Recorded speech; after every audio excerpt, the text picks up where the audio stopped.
Welcome to fire educate. आज हम लोग क्लास 12 फिजिक्स बोर्ड एग्जाम के लिए एक इंपॉर्टेंट डेरिवेशन लेकर आए हैं। वो डेरिवेशन क्या है? हमारा ओम्स लॉ डेरिवेशन। आज हम लोग बेसिकली क्या करेंगे? ओम्स लॉ को ड्राइव करेंगे। तो सबसे पहले हम लोग देखते हैं कि ओम्स लॉ होता क्या है। तो ओम्स लॉ क्या है, इसका डेफिनेशन क्या है? Current through conductor is directly proportional to potential difference apply across conductor. तो ओम्स लॉ बेसिकली क्या है कि अगर किसी कंडक्टर में करंट फ्लो हो रहा है तो जो पोटेंशियल डिफरेंस है वो बेसिकली क्या होगा? करंट के प्रोपोर्शनल होगा। जैसे यहाँ पर हम प्रोपोर्शनल हटाएंगे तो हमें एक कांस्टेंट देना पड़ेगा। वो कांस्टेंट बेसिकली क्या होता है? 1/r। तो यहाँ से हम क्या लिख सकते हैं? v equal to R I, जहाँ r क्या है? इलेक्ट्रिक रेजिस्टेंस है, v क्या है? पोटेंशियल डिफरेंस है, और i क्या है? इलेक्ट्रिक करंट है। तो इसको प्रूफ कैसे करेंगे वो हम देखेंगे यहाँ पर। तो ये हमारा डायग्राम है। इसमें आप देख सकते हैं क्या एक कंडक्टर है जो कि क्या है? v वोल्टेज के बैटरी से कनेक्टेड है। इसमें I करंट फ्लो हो रहा है और इसका इलेक्ट्रिक फील्ड का डायरेक्शन क्या है? इस डायरेक्शन में है। इस कंडक्टर का मान लेते हैं कि लेंथ कितना है? L है। क्रॉस सेक्शन एरिया कितना है? A है। तो यहां पर ओम्स लॉ को ड्राइव करने के लिए हमें क्या करना पड़ेगा? करंट और ड्रिफ्ट वेलोसिटी का रिलेशन इस्तेमाल करना पड़ेगा। वो रिलेशन क्या होता है कि जो इलेक्ट्रिक करंट होता है वो बेसिकली क्या होता है? NEA VD के इक्वल होता है, जहां N क्या है? जो कंडक्टर है उसमें जो फ्री इलेक्ट्रॉन है उसका वॉल्यूम डेंसिटी है। एन बेसिकली क्या है? Number of free electron per unit volume है। ई क्या है? चार्ज ऑफ इलेक्ट्रॉन है। ए क्या है? ए क्रॉस सेक्शन एरिया है। और वीडी क्या है? ड्रिफ्ट वेलोसिटी है। यहां पर आपको यह पता होना चाहिए कि वीडी क्या होता है? ड्रिफ्ट वेलोसिटी होता है, और इसका वैल्यू क्या होता है?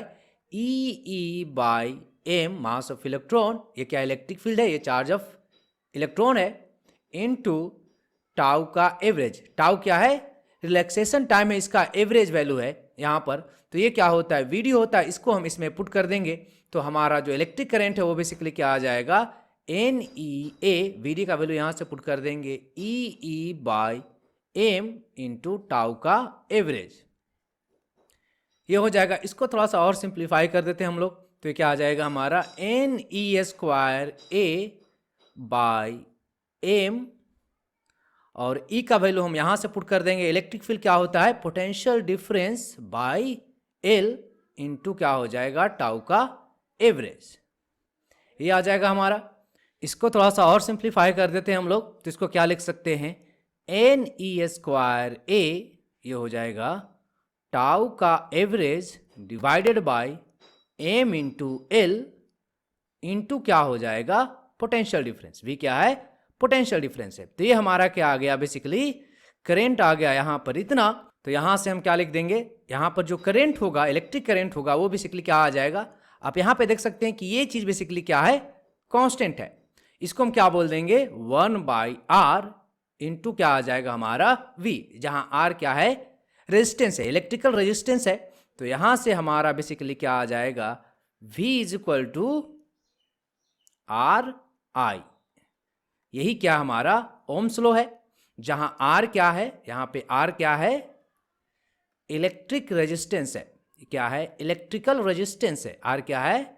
इलेक्ट्रिकल रेजिस्टेंस है। अगर हम इसके वैल्यू की बात करें तो यहां से हम लिख सकते हैं 1/r का वैल्यू हमें पता है क्या? ये पता है कितना है 1/r का value? NE square A tau का एवरेज डिवाइडेड बाय ml। तो यहां से हम R को क्या लिख सकते हैं?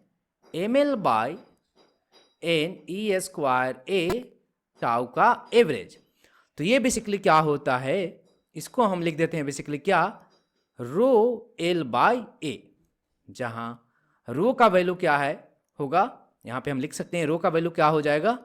M by NE square tau average. R क्या है? इलेक्ट्रिकल रेजिस्टेंस है, और रो क्या है? रेजिस्टिविटी है। रो क्या है? रेजिस्टिविटी है।